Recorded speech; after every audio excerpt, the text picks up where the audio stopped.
เอาลงมาสบายดีเด้อพี่น้องเด้อมันสิมาต้มหุงดินน้ำมันดินปั่นเบิดแล้ววันนี้สิมาหุงใหม่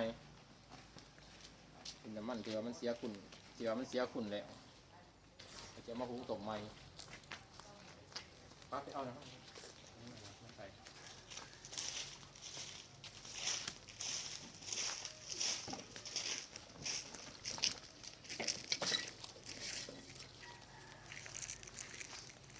ของให้ด้วยจ้วยเด้อระวังเลย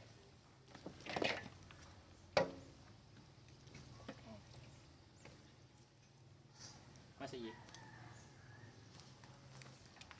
มันพอใจบ่ได้ยังขึ้นเผ็ดบ่ได้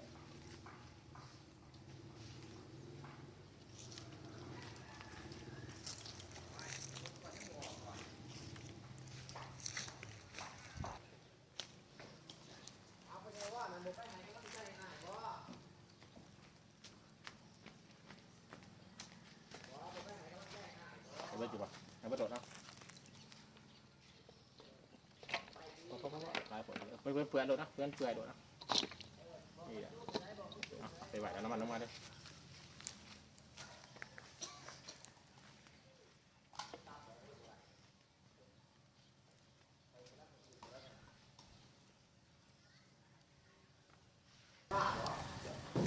น้ำมันที่ว่ามันเสียขุ่นแล้ว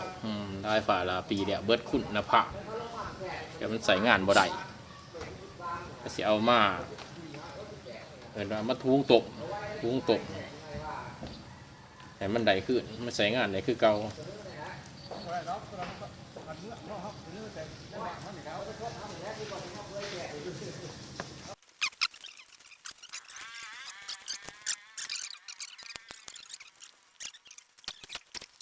บุญบ้านนี่บุญพอเบียร์ที่หายมันแล้วนาทุกวันนี้ยังใส่ชีนาทุกวันนี้ลงชีนาทุกวันก่อน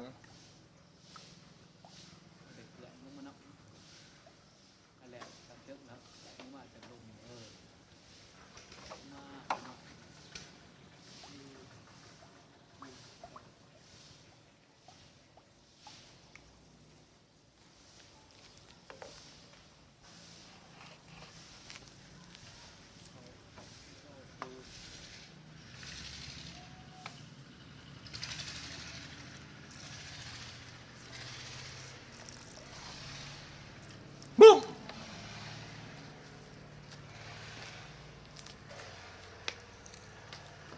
ตื่นวะสิ